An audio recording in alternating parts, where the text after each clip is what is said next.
You can find From the Dome on iTunes, Podbean.com, and the Podbean app.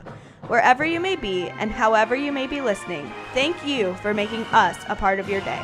Now, here are your hosts, Augie and Bray. Hello, hello, hello, and welcome to another episode of From the Dome. It's a good one, as Notre Dame has a very dominating effort in Week 1, and we're ready to talk about it. Bray, how was it at the stadium, man?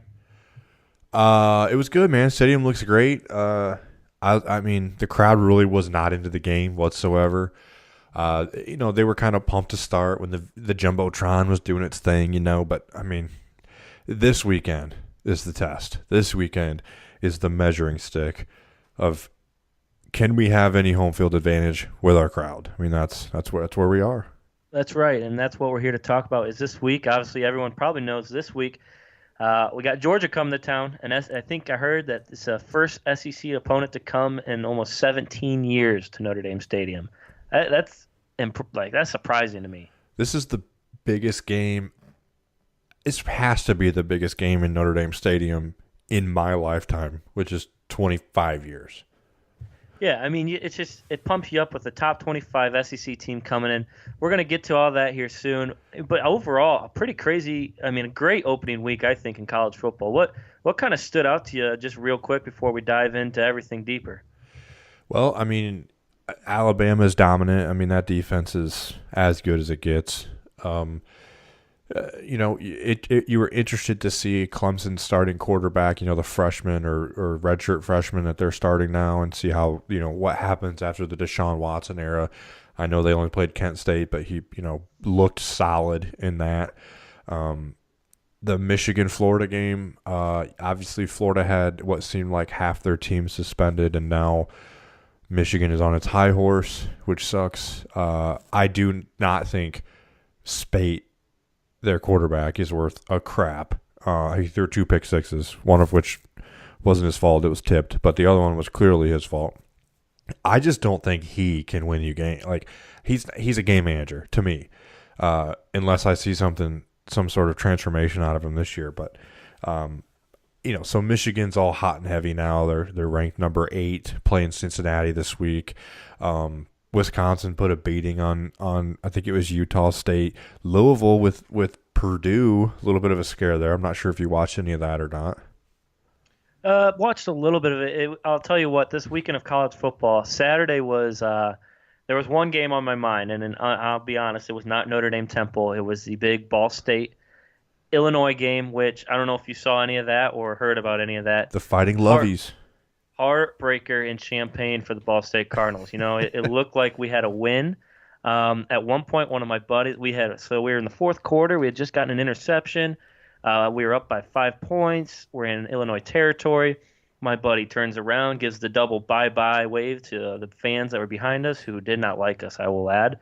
And then the next thing you know, we go 3 and out. We punt the ball. They have a big return. They score.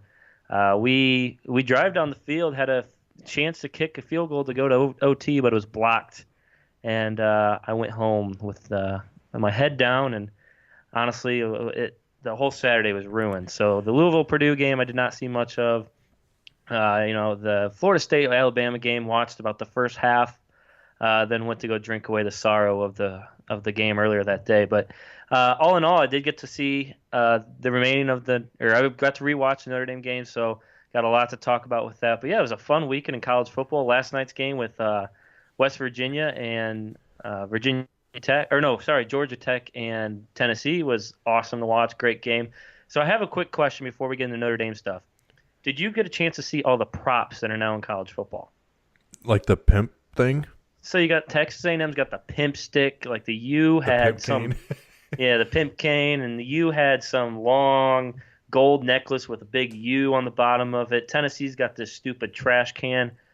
I want to know, what do you think Notre Dame's prop could be? They won't have one, but what do you think it could be? A toilet seat. A toilet seat.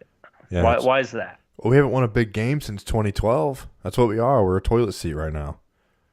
Yeah, but I mean, it's not like Texas A&M's been anything stupid special, or the U's been anything stupid special, and they got like gold canes and gold chains over there. Yeah, well, I'm nowhere near racist. Okay, They have a little different mindset over there. All right, I feel it. But Tennessee's got a trash can. Uh, So you think we're a toilet? So you think every time Notre Dame gets a turnover, they're gonna come over to the sideline and like slam dunk it into the toilet bowl or flush it? Yeah, they need to flush it. They need to win a big game, and then we can get rid of the toilet seat, and we can add an all gold monogram or something. All right. Okay. I mean, I was just curious. I thought it was kind of interesting to see all these props. I'd never really seen that before. So what's the trash can represent? I mean, I kind of get the pimp cane. You make a big play, you come off. Yeah, I didn't really get. I know they come and like every time they get a turnover, they slam dunk it into the trash can. Wasn't paying enough attention last night. I was doing some homework while watching the game, so it wasn't, all in all paying attention the whole game. So I didn't get the whole story. But yeah, I don't really know. I don't know what the deal is, but it worked. They won. Well, that game was crazy too. I mean, Tennessee scored 14 in the fourth, right, to tie it up, and one was kind of late going to overtime, and Georgia Tech runs some goofy play. First of all, that quarterback for Georgia Tech is I mean, that's got to be their best quarterback they've had. Yeah, he ran for like 300 yards or something like that. Right. He just looks different like than any other quarterback that they've had. He's athletic. He's kind of slim, and just kind of makes – I mean, man, it's like Mike Vick back there. Smaller Mike Vick running the triple option is kind of dangerous. But it was kind of weird watching – I'm not sure if you watched all of the game to the end, but that play that they ran when they went for two was kind of suspect. Yeah, it was weird because they had been having success all day on the ground, obviously with 500 some yards. But you're right, that play they ran in the last play there, and I don't know if I agree with going for two there. I know you're the underdog and you want to come out and make a big statement in week one, but I don't know. Maybe I'm just a little more conservative. I don't think I go for two in that situation. I mean, to me, you need 2 yards. I think if you can buckle down and just get those two, I mean, I know it's a more condensed area. You need three technically, thank you. Well, the ball's at the 2. Oh, the ball's at the 3. You're full of it. Ball's at the 2. Whatever. It's in the 3, on the 3 in high school. It is? Yeah. 3 yards. Wow, this is something that we should really know. We don't know the rules. We just, know some things. Right. Well, I probably should know the rules as, Friday nights I kind of have to enforce those rules. But I thought you just stand back and throw flags for pass interference. That's basically and what I games. do. Yep, that's pretty much my only 2 responsibilities. I don't do much. Well, before we dive into Notre Dame, let's just review our picks from last week and then make new picks. What do you think? Hey, sounds good to me. So we had the exact same picks last week, which are just awesome. The games that we got wrong were we both picked Florida to beat Michigan and West Virginia to beat Virginia Tech. So we're going to do something a little bit differently this week, as we both went 3-2 in our picks last week. We're gonna pick 5 games, but we're gonna kind of incorporate the spread into it. Maybe it'll help us become a little bit more different and a little bit more interesting in our college football picks as a whole. So what I did is I kind of looked at some of the bigger games, and then I also saw a spread that I just thought was crazy. So I figured, we would factor that in as well. So let's start with Wisconsin and Florida Atlantic, and this is the game that has an insane spread. And as I look at this again, Michigan, I guess, has a higher spread, but whatever. Wisconsin is favored by 32 points. So are you taking the points and Florida Atlantic or Wisconsin? I'm going to take the points there. 31. I think it's 31.5 technically, right? Yeah. Well, it's 32. I thought. Yeah. Okay. So usually they'll have a half. Yeah. Usually they'll add in a half later, but I think I'm going to take the points in Florida Atlantic there. I'm feeling good with that pick. I saw Lane Kiffin get demolished last week from Navy, and Wisconsin is better than Navy. I'm going to take Wisconsin to cover that. Okay.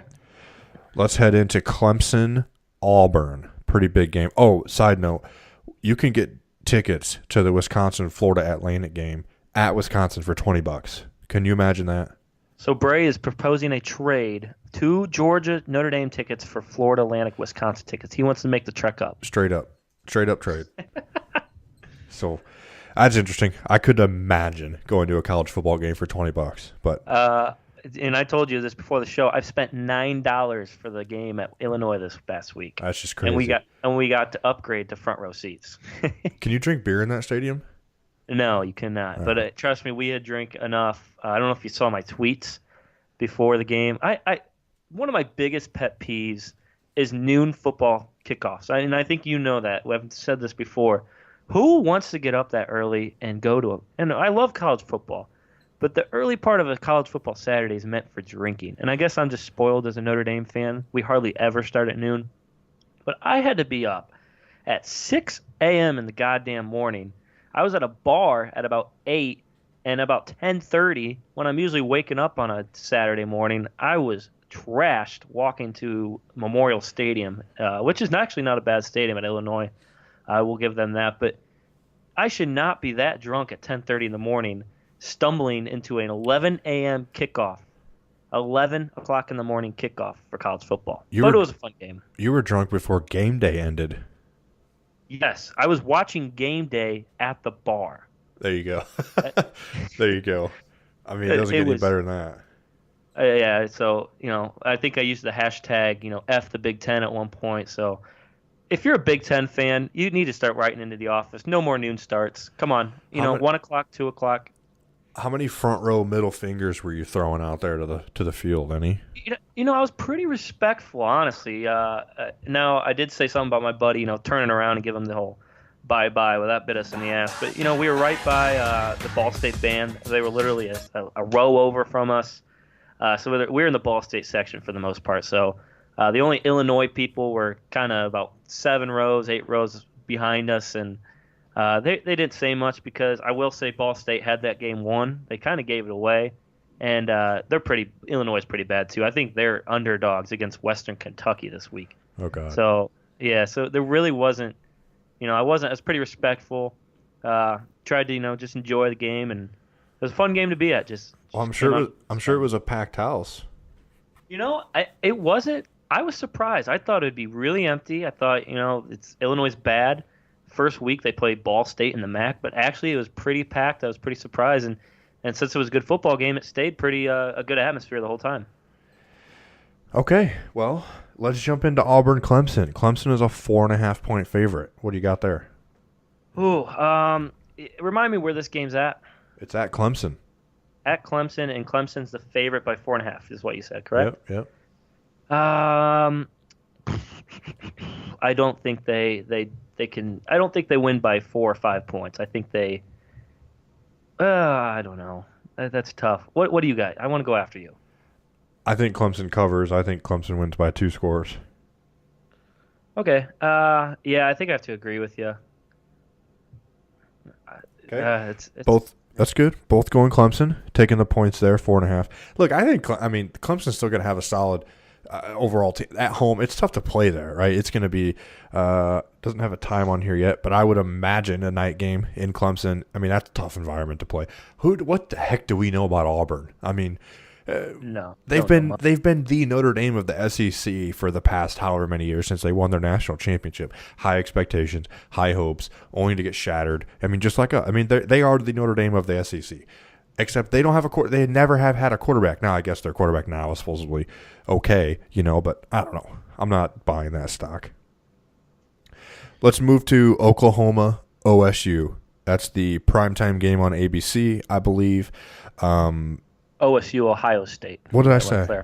You said OSU, but some people out there might think Oklahoma State. Okay, so Oklahoma against Ohio State. We have. Thank you. As of right now, and these odds are as of Tuesday night at 9:45 p.m. So they may change. Ohio State is a 7-point favorite. Boy. At Ohio State, tough to go into Ohio State or into the horseshoe and win. I think I'm going to take Ohio State there. I'm taking Ohio State as well. I think Baker Mayfield is good and is legit, but I can't take the new coach of Oklahoma and Mike. I think his name's Mike Riley or something along those lines. rookie head coach going into Ohio State in his second game. I don't know if Baker Mayfield can quite carry him far enough. So I think Ohio State wins by 10. We've got Stanford against USC. Now, this is another top 25 matchup. This is at USC. Stanford is ranked 14. USC is ranked 6, with USC as a 6.5 point favorite. All right, I'm gonna go against the Fighting Trojan here, and I'm going to take Stanford and the points. So USC wins by less than 6.5. Yep, or loses. Okay. I do not like what I saw last week from USC. I don't like looking at USC anyway. But I think Darnold is better than what they played last. He didn't even have a touchdown. It was the first game he hasn't had even multiple touchdowns in those last 9 or something crazy. I just don't see him being that again.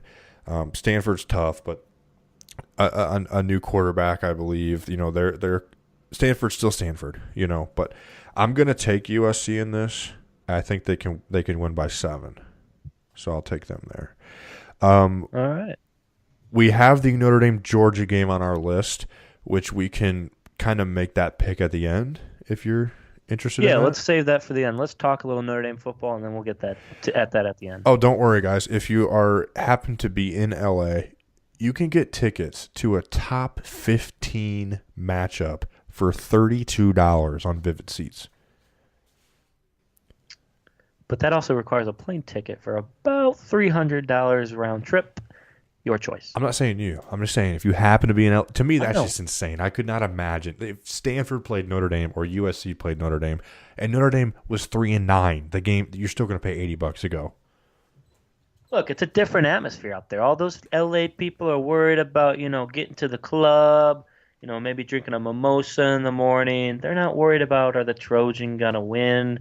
They'll worry about that when they're, 10-0, 11-0, and looking at maybe a national championship. Okay. I don't think I've ever seen that place filled. Really just when you see it on TV, I mean, there's always – it's a pretty big place, but, I've never really seen it filled. It's just LA is just not like a football city. It just doesn't seem that, And now you have the Rams and the Chargers there. I don't know, man.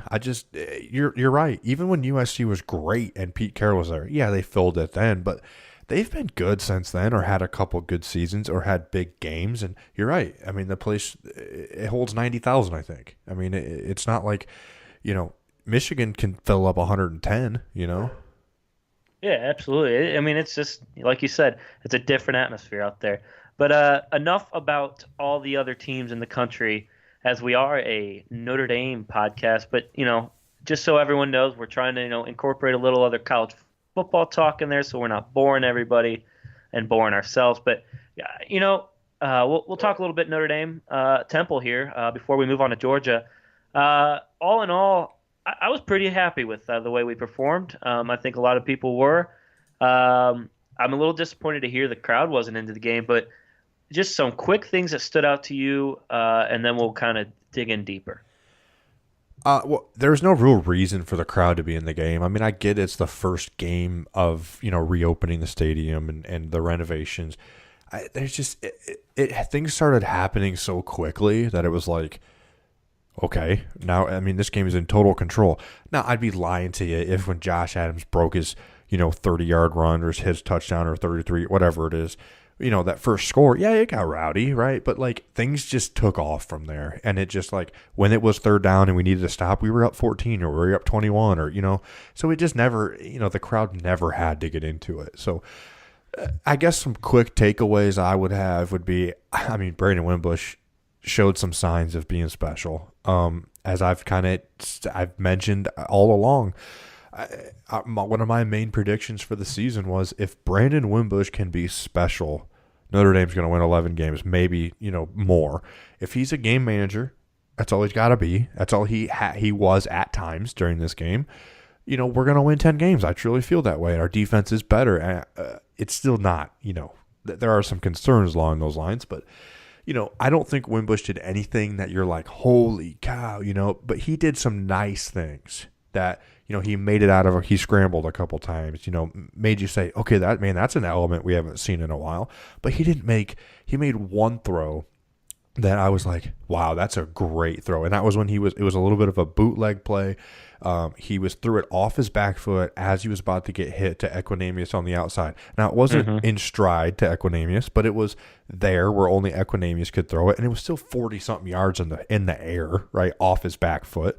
So, I mean, he managed the game fine. There are concerns with him that I'll bring up in a little bit. But as far as anything that jumped out, I mean, Josh Adams, come on. You got to feed this man the ball. Beast. Yeah, I mean. And because Josh Adams was so good, Dexter Williams didn't really see anything till later in the game. But, I mean, he looked really good, too, when he got in. But it's kind of like, a good problem to have, when Josh Adams is running that well, that Dexter's not going to get in as much. So what's your thought on that? Because Dex came in as our third guy. I mean, Tony Jones Jr. saw carries before Dexter Williams. Well, I mean, what's your thought on that? Is Dex your number 2? Is Dex your number 3? I think he's still your number 2. I don't know, obviously we don't know what's going on in the inner workings of the team, or maybe, the strategy, maybe because the way Dexter runs, or, some of the plays they were running, it wasn't a good time for him to get in. I still think Dexter Williams is your 2, but here's my thing. It's not going to matter who your 2 or 3 is if Josh Adams runs that well. And especially with the way that offensive line was opening up some holes. I mean, you could have drove a Mack truck through some of those holes at times. So, literally. Yeah, I mean, they were freaking huge. Now, I know we weren't exactly playing an SEC opponent, but still, I mean, that was a respectable team, I think. But it's not going to matter who your 2 or 3 is, in my opinion, if Josh Adams runs that well. Now, you're going to need some guy that's going to come in and give him a breather here and there, but that guy doesn't have to be lights out. That guy needs to be 3 or 4 yards here and there. Yeah, I mean, you're right. Adams was great. I mean, he averaged 8.5 yards a carry, had a long of 60, had 2 touchdowns, 161 yards on 19 carries. I mean, that's NCAA football numbers. That's Madden numbers, right? Mm-hmm. It's impressive. I am interested. I think 19 carries, based on the way that they rotated these guys, and Brian Kelly has in the past, and I think 19 to 21, 22 carries might be the tops you see Adams, even in a close game. I don't know that. Just kind of talking off the top of my head in sort of a prediction way there. But, he's exceptional. He's big. He's physical. He was breaking tackles. He looked the part, that's for sure. Now, my thought on Dex, and that's why I asked you that question, is just like Tony Jones looked good. He's solid. He had 6 carries for 19 yards. He goes in there and he's kind of slippery, discreetly, bouncing off some guys. He catches the ball pretty well out of the backfield, as you saw a couple times. I don't know, man. I like Dex. And, man, when that dude touches the ball and the limited opportunities that he has had, he's exceptional, man. His first step is so good. And I get your point, and I'm with you on your point of we don't know what's going on day to day. We know why. But to me, it's like, how can he not be your number 2? How can he not have 10 carries a game? He's got to at some point. Yeah, I mean, I agree with you. I'm just, if Josh Adams runs that well, I'm not going to worry too much about it. And also, you have a quarterback with Wimbush who had 12 carries as well. So it's not like you have to have a guy. I mean, I understand you want Dex to come in and have 10 carries, but it's not like we have to have that. No, I understand. I do think, though, that the game is it's changed so much now to where you very rarely have that guy that you feed 25, 30 times a game. I get that, but I kind of believe a little bit in like a rhythm. It's hard for guys to get into rhythms if everybody has 10. If you have 3 guys that have 10 carries, that's tough to me. Now, Josh had 19. I'd really like to see Dex get close to him. If Josh Adams is going to get 20, 21 carries a game, I want Dex in the 13 to 15 range. I kind of am okay with having 2 workhorses that you're going to work to death. I don't want anybody to go down, but if somebody did, Tony Jones is capable, right? Why can't we just kind of go with 2 guys? Dude, Dex is so explosive, man. Like that's the hardest thing I'm trying to grasp right now is I don't get why he's our third guy at this point. I agree with you, but hey, I want to jump to a point that I wanted to talk to you about, and that's Wimbush. And obviously, there's a lot to talk about. And we've already talked a little bit about it, but the biggest thing that stood out to me, I think, with Wimbush is that I think 8 different guys got a reception from him, and I don't think we've seen that in a couple of years. And you might disagree, but that shows to me that he's not just looking at the first available guy. He's checking down when it's needed. Now, there are some concerns. There were some plays I thought he probably should have taken a sack. There was one play I can remember off the top of my head where I think they were trying to roll out. He was trying to come out for a screen, and he was going down and just kind of threw it up. And it was right before half, actually. Yeah. And if the Temple guy had grabbed that, he's gone. That's a pick 6. Yep. And that gives a whole lot closer to half. So, I mean, there were some plays and some times where I'm like, where he made some throws. I'm like, oh, that's not good. You got to clean that up. But all in all, I think I was very impressed with the biggest thing in my eyes was how many guys he was getting involved. So there's a little bit of – I have a concern with that, okay? Not that a lot of guys are involved, but it's who we have involved. I'll hit on a couple things on Wimbush real quick, though.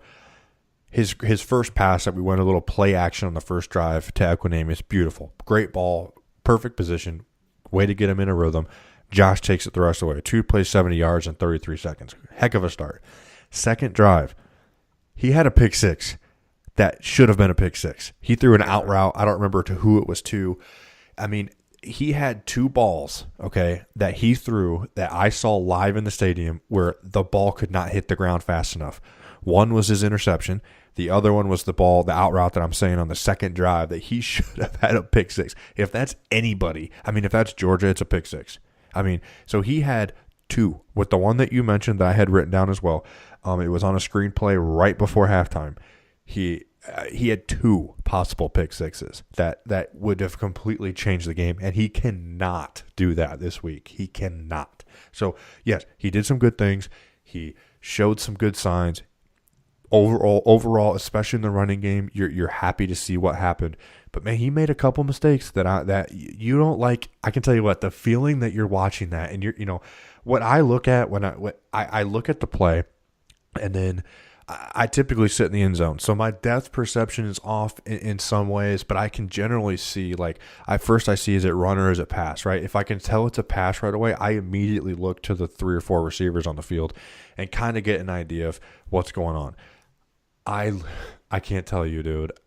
Those 2 passes, his interception and the out route that should have been a pick 6, I can't even explain to you how long that those balls were in the air as I was watching that happen, because he wasn't open in any stretch of the imagination on either of them. So, yeah, he made some mistakes. He's got to clean them up.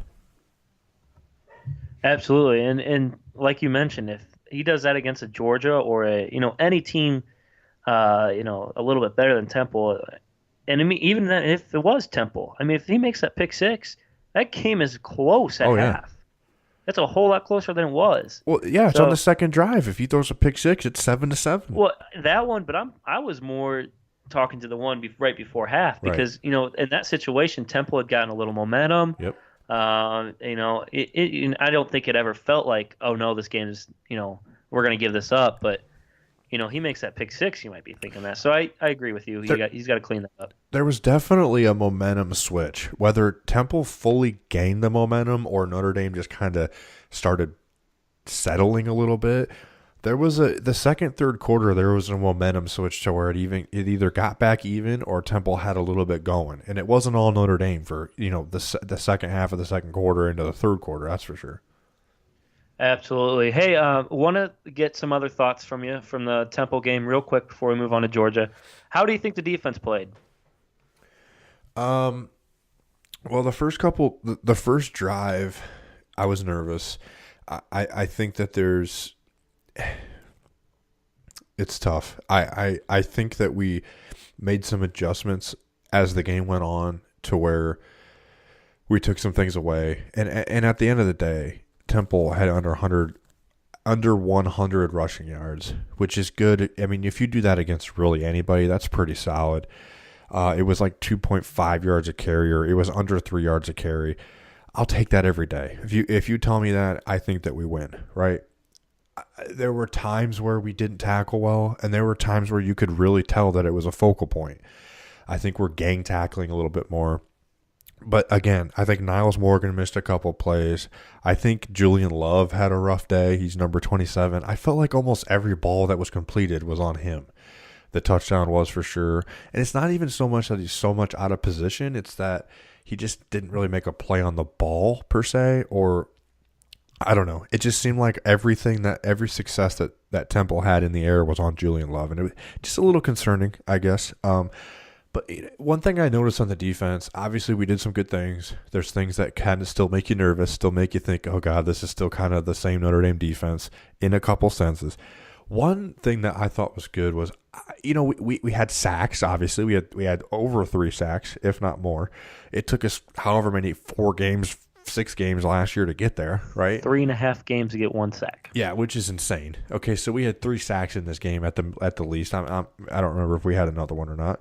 But I felt like we had pressure on the quarterback as he threw. I felt like we had guys in his face at the very least as he was throwing. Whether we hit him as he was throwing or were in the general vicinity, we had pressure, and we rushed him a little bit more than I had seen in the past. So I think that's really good. That's a noticeable difference to me. I think Tranquil played pretty well. That rover position, man, he was everywhere. And one thing that's kind of weird is, like, as I'm watching this game in the stadium, I kind of had this weird feeling of, like, I don't think we look as good, right? We're up big, but, like, I'm not as confident. When I rewatched the game and could see a little bit better depth perception from the sideline to sideline, I felt much better. So I don't know. It's just a weird thought, I guess, that was going through my head. But what did you think of the defense? So I got a couple things. One is, I don't want to take too much out of this week because it wasn't exactly a top-tier opponent. So it's hard to really see. But some things that really made me hopeful, it seems like we're trusting our reads a little more and flying to the ball. I really liked Tranquil in that rover position. There was a couple times he came up and made some stops on some runs that could have been broken had he not come up and made a play. And also, did you see – there were like 2 or 3 times, and I believe it was Dalen Hayes on the end when he was rushing, jump over the running back trying to put a block on him. Yeah. So I like that. I don't really like that he's jumping over dudes because it's going to take one time for someone to put it into his knee and he's out for the year. But it showed that they're trying to make plays and they're trying to get pressure on the quarterback, and I think that's going to be huge this week against Georgia because obviously they're starting quarterbacks out, and you have a true – I don't know if he's a true freshman or a redshirt. Either way, he's a freshman. He's going to be starting for them, and when they don't run the ball, we need to get pressure on that quarterback and make something happen. So those were just a couple of things I saw that made me happy. Obviously, I'm kind of with you on those concerns. But, you got a week to clean it up. The run defense is going to be key this week against Georgia.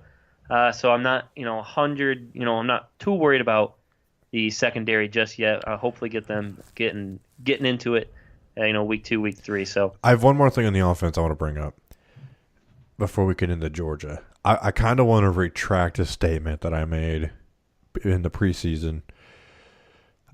The wide receiver position to me is more of a concern than I gave it credit for. I think I even literally said that we won't see the Kevin Stepherson's absence. We won't notice it. And I think this is my concern, as you said, 8 guys caught a pass. So Equinemius had 4 catches. The next 3 leading receivers were tight ends. We only pushed the ball vertically really one time, like a true deep shot, and that was to Equinemius that he missed. We threw a couple over the middle to Smythe. The first completion to Equinemius was 30 yards, but I mean like pushing it vertically, like for the home run. We only did that once. That's something that's a little different than we've seen in the past. Now that it could be a little bit of the offensive change, I understand that. But the fact that I don't think it's great that Durham Smythe and Nick Wisher are our second and third leading receivers. Not trying to take anything away from him, but that to me, you've got to have it. Whether it's Stepherson that comes back, whatever this silent suspension is, I'm turning the corner. I'm retracting my statement. We need him back, okay? And now, and we got to have a vertical threat and another guy that can catch the ball. It's just so weird to me that 2 graduate transfers can come in Cameron Smith and Canteen. Can they just come in here and start? Like, that's just, I thought, where's Boykin? Why didn't we see Miles Boykin? Chase Claypool. I understand Claypool's a sophomore and still learning, but come on. Like, I thought that those were going to be some main strengths for us, and I don't know, man. It makes me kind of nervous because at this point, Alizé Mack has to be better. He didn't do squat this weekend. He had gator arms on his catch down the sideline where he was going to take a hit. Come on, man. You got to make a play. You missed all of last year. If you have a great year this year, I don't anticipate you returning for another year. We need more out of him. I can tell you that. He's got to be our second leading receiver at this point without Stepherson. I don't share as much of a concern with you because, my opinion is I don't care who's catching the ball, let's just, gain yards and catch it. But I see where you're coming from. So we'll have to see. That whole Stepherson situation, I know we've talked a lot about it, and there's, we still don't know what's going on. Maybe we'll see him later in the season. Maybe we won't. We'll have to wait and find out. But hey, let's talk let's talk a little bit here about Georgia coming up. Obviously, we had our episode a couple weeks ago where we previewed the game with the guys from the Dogcast, and I believe you are going to be on their show this week too, correct? Yeah, actually, I recorded about a 15-minute segment with them right before we started recording, so we'll link that to you as well. Hopefully some good stuff there, and resort back to our Georgia preview podcast as well if you want to learn some more specifically about Georgia players from somebody on that side of the ball. So. Yeah, so just real quick, obviously we can't predict anything solid, but we can give you some highlights.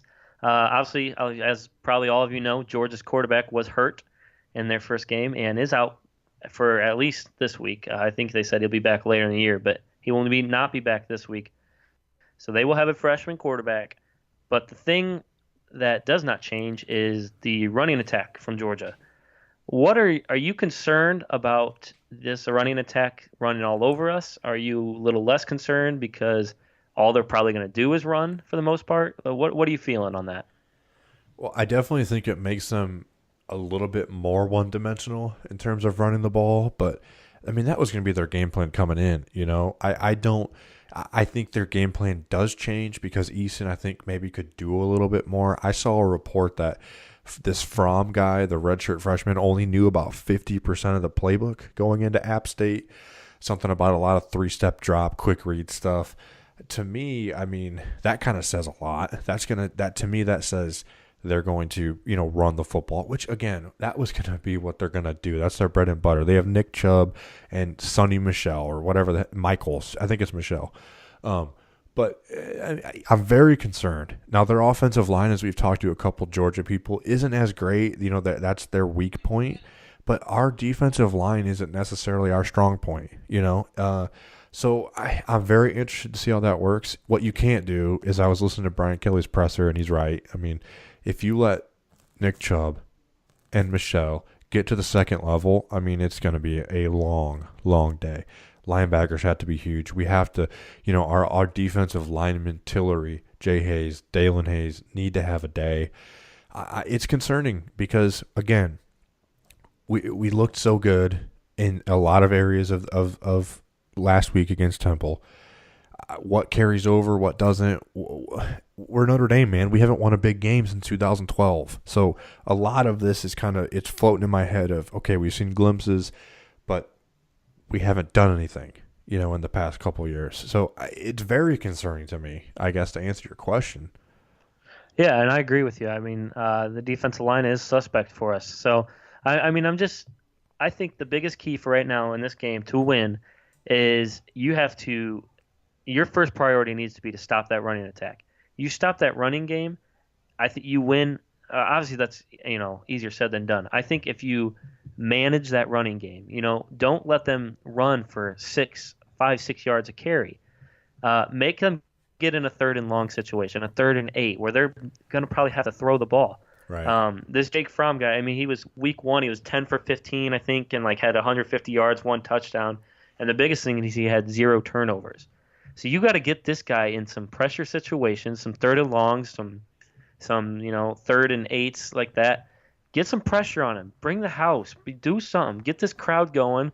Get him all riled up. Put the game in his hands. You put the game in his hands, you win this football game. I think that's so key. You have to be 3rd and 5. Every third down's got to be 3rd and 5. If you leave it at 3rd and 2, 3rd and 3, where you're on your heels in terms of what they're going to do, that's where we're going to have a long day. We cannot let them have 3-4 yards of carry on 1st and 2nd down and get into a short yardage 3rd down situation. I think you're exactly right. You need to get the ball in his hands. Put the game in this kid's hands, right? If he beats us by throwing for, a couple hundred yards and a couple touchdowns, and Nick Chubb only had we hold Nick Chubb and Michelle, each under 100 yards. I mean, that's pretty good. If he beats us like that, I mean, then we have another issue at corner, I guess. But I don't know. I think you're spot on. The 3rd down and distance is huge in this. And that's, 1st down defense. If we can keep them, if we can get some consistent 2nd and 8, 2nd and 9, 2nd and 10s going, that's going to fare really well. They've got to put them in obvious passing situations. Absolutely. And, my biggest worry is the defense this week. The offense is going to, I think, take care of some business. I just don't want to be in a shootout with them because they're going to chew up a lot of clock, I feel like. So, we got to make stops. We got to score, and that's how you win a football game. So let's make our pick for this game. What is the line, and who's the favorite? So Notre Dame is favored by, at this point, 4.5 points. I saw at one point it was up to 6.5 or 7, but now it's down to 4.5. Are you surprised that Notre Dame is a favorite? No, because you lose a quarterback. And you're on the road. When you go on the road, you're pretty much automatically getting 3 points. If your teams are even, you're getting a field goal from Vegas typically. So I'm not really surprised that we're a favorite. I'm also not going to be surprised if we don't cover or even win. So yeah. So I'll take my pick here. I think Notre Dame is going to win by around 7 or 10 points. So I do think they do that. They beat that spread. But I'm very nervous about that pick. I would not go bet my own money, to be honest. So here's my thing. I really believe that Notre Dame can win the game. I really do. I won't be surprised if Notre Dame does win.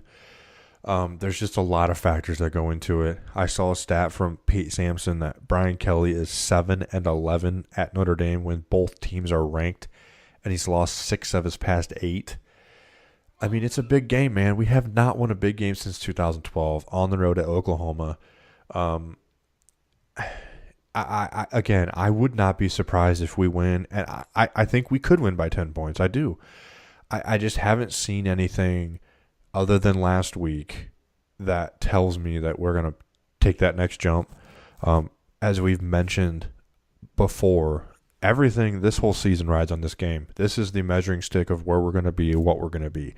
We go 2-0, that's huge for our season. We go 1-1, it's not a recipe for disaster, but it's hard to get to the 10-win mark at that point, or the 9-win, the 9-win 10-win thing kind of, that's a huge factor in it, going 2-0 to 1-1.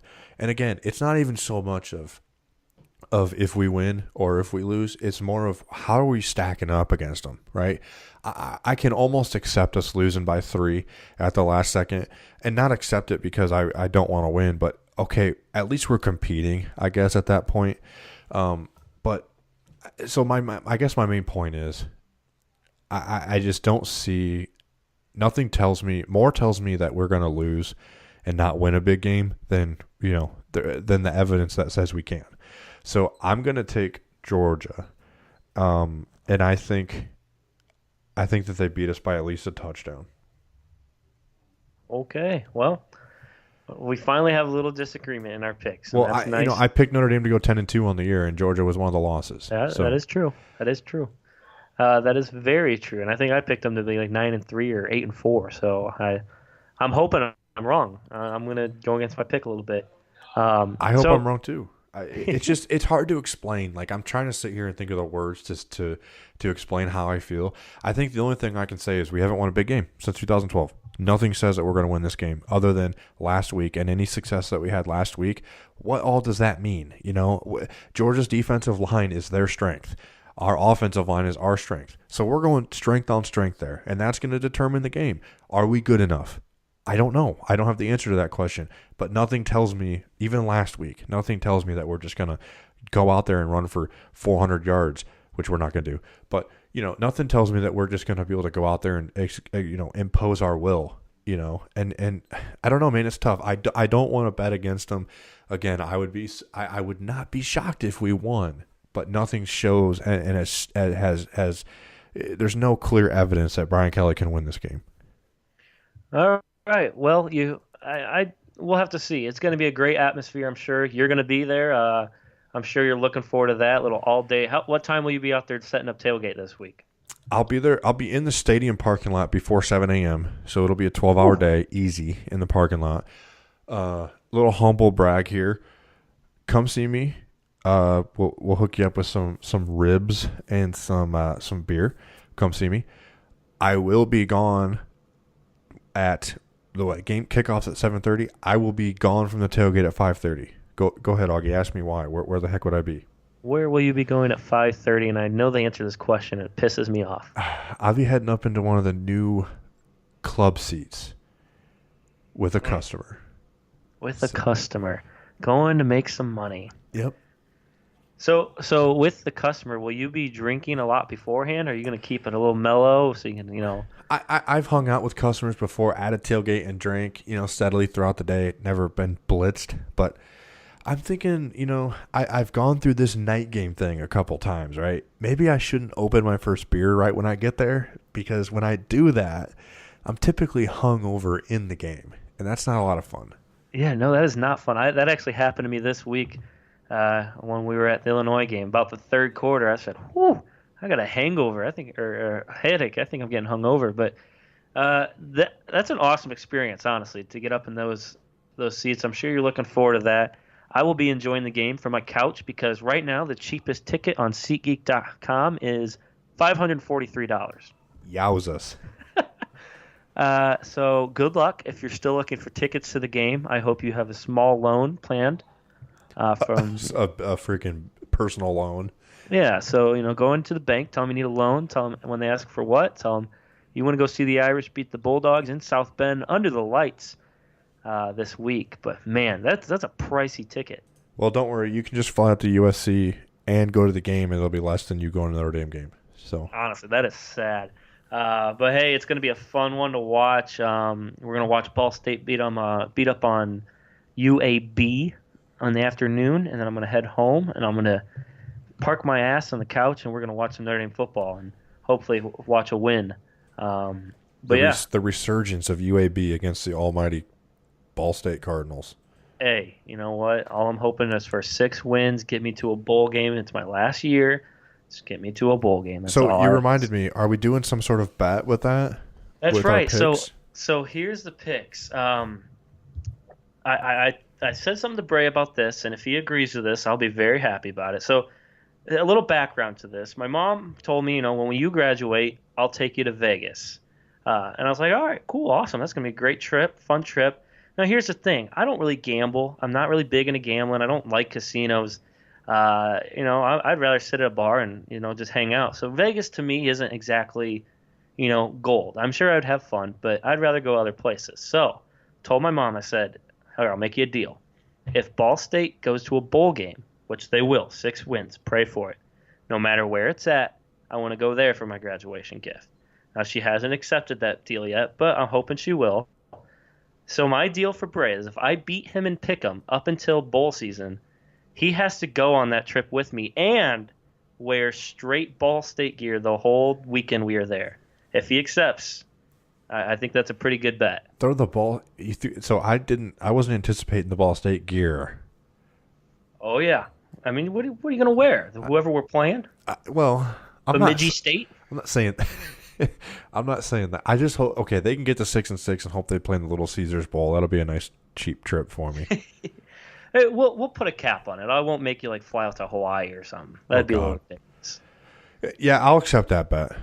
All right. And in the meantime, I'll think of what do you have to do if I beat you. Okay. Yeah. Well, we like to put a little bet. We still have one going from last year. If the Cubs win, the next 6 World Series, I have to have a sex change. So. And I get to name the female you. Yeah, you do get to name the female me. So let's hope. I don't know about your Cubbies this year. I think the Dodgers are a little too strong right now. I don't know about that. Well, for your sake, you better hope. I'm not too worried. And you know what? In 5 years, I think sex changes will be pretty common. I feel confident in that one. Yeah, you're probably right. It's sad what's going on. But hey, we'll be back next week talking some Notre Dame football. Hopefully about a win. We got a sweet new intro. Bray's been working on that. A lot of big things in the work for us. We're trying to do some different things. Talk a little more college football, not just Notre Dame. So hopefully you like it. Tell us what you like, what you don't like. If you don't like one of us, well, too bad. We're gonna stay. We're gonna keep doing it. And we're going to have some fun. So we're also working on a possible simulcast. Yes, we'll see about that. I don't know if people want to see our pretty faces yet. We're just getting to where they like the sound of my voice creeping into their earbuds as they're at work. It's probably more to show off my hair, Hey, God, if you have not seen Bray's hair, it is the ugliest goddamn thing I've ever seen. Go check it out this week at the stadium. It's just whatever. Well, our boy, when do you get to cut it? March 27th, I think. Jesus. So if you go on Twitter and you go to our boy Packy, I'm sure a lot of you follow him. Let me look up his Twitter handle for you real quick. I think it's just Packy. Yeah, it's just at Packy P. If you go through his media, you will see he just had the urge, I guess, to zoom in on me as I'm not paying attention, and just he had to get the locks, and it is greatness if I've ever seen it. It's just another reason to get my hair on the simulcast. So I want to throw a little challenge, and I want to see who all listens to the show, and if they'll be at the if you see Bray this weekend, and this goes to a lot of our Notre Dame friends on Twitter, if you see Bray at the tailgate. If you can get a picture of his flow, tweet it at From the Dome and at myself at Augie Farwig, and give me a nice little clever saying or caption, and let's have some fun this week. And I think later in the day those might get a little better. So I really thought you were going to say twerk. Yes, please. No, it sounded like you went with a twa, and I was like, is he going to ask somebody to twerk? No, we're not doing the ND twerk challenge. I'm okay with that. I want to see pictures of your flow, and we'll see who all can get one. Hashtag ND twerk challenge. Hashtag ND twerk challenge. No, we'll go hashtag ND flow challenge. Hashtag flow. There you go. So if you're gonna be out at the stadium, find Bray, get a picture of his flow, get a picture with him. That's even more points. We'll get you the shot ski. Yeah, get the shot ski. I saw you guys had that out. I'm a little jealous. I can't be there. I wish I was going to be there. But got to go cheer on Charlie Cardinal. So we will see you next week. Check us out, as you know, on Podbean and iTunes. Check out our Twitter. I'll probably be live tweeting the game, either at From the Dome account or from my personal account. We'll figure that out later. But we're going to have some fun. We're going to watch the Notre Dame Fighting Irish welcome the Bulldogs in and win, hopefully. So anything last thoughts for the fans, Bray? Prove me wrong, Notre Dame. Prove me wrong. Go Irish. Go Irish.